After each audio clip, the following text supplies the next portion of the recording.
你现在的大脑是不是也像塞满了视窗的浏览器，异常沉重？我们每天一张开眼，就被无数的讯息、邮件与社群通知塞满。试着回想一下，你有多久没有感受过真正的安静了？这种无处不在的焦虑，不是因为你做的不够好，而是因为你的大脑已经超载了。我们习惯抓住经过眼前的每一件事，却忘了大脑需要清空。为什么我们明知道焦虑，却还是放不开？在社群心理学中，这种现象被称为认知过载与控制执念。我们害怕漏掉任何讯息，害怕失去控制，所以拼命去抓。一句别人的批评，我们在脑海中重播了3天。一个还没发生的问题，我们在心里焦虑了无数遍。这种想要抓紧一切的本能，正是我们失去专注力与内心平静的根源。面对现代人的焦虑，《金刚经》在2000年前就给出了一剂特效药，那就是因无所住，而生其心。听起来很深奥，对吧？其实，我们拆开来理解，什么是无所住？住，就是停留、执着、死抓的不放。无所住，就是大脑的减法。它不是要你变得冷漠、麻木，或者什么都不在乎，而是要你允许万事万物在生命中流过，却不在心里留下执着与滞留的痕迹。那么，什么又是而生其心呢？这4个字，正是《金刚经》最灵活也最积极的生活用法。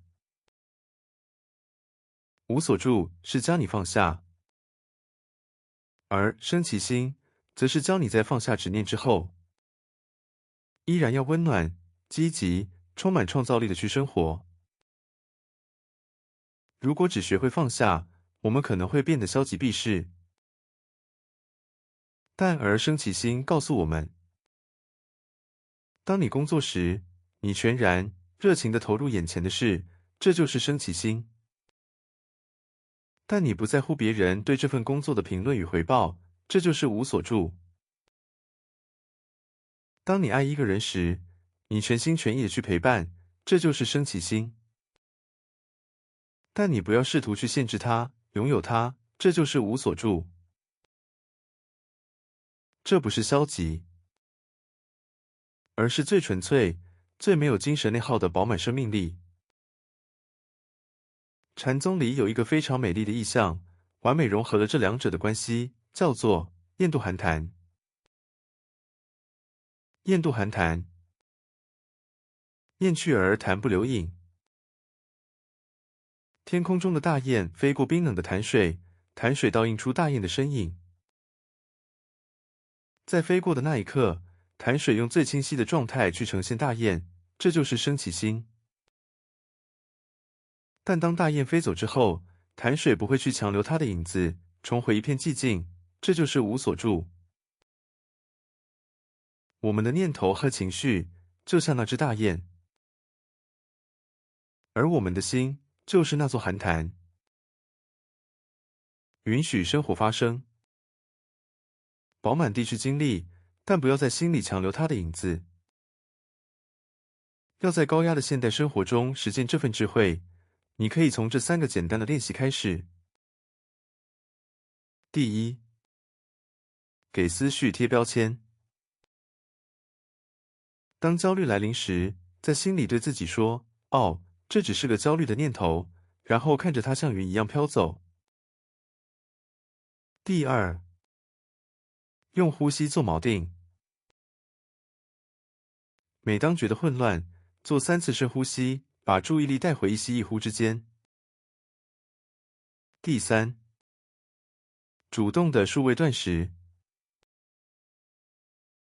每天给自己30分钟，关闭所有萤幕，让大脑彻底离线，重新开机。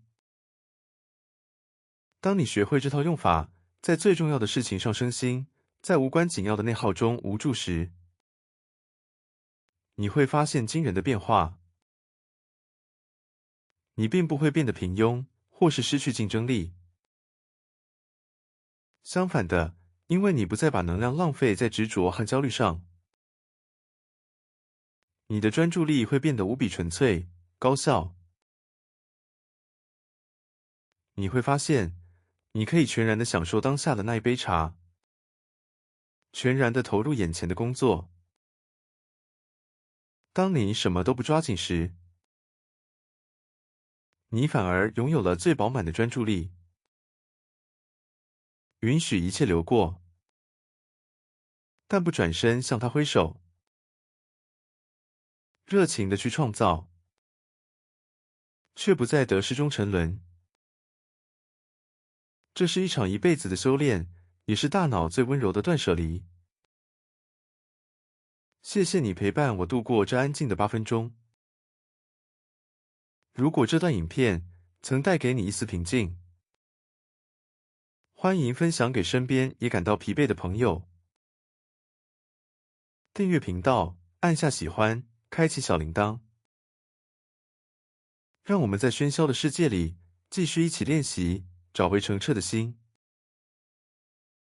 我们下次见。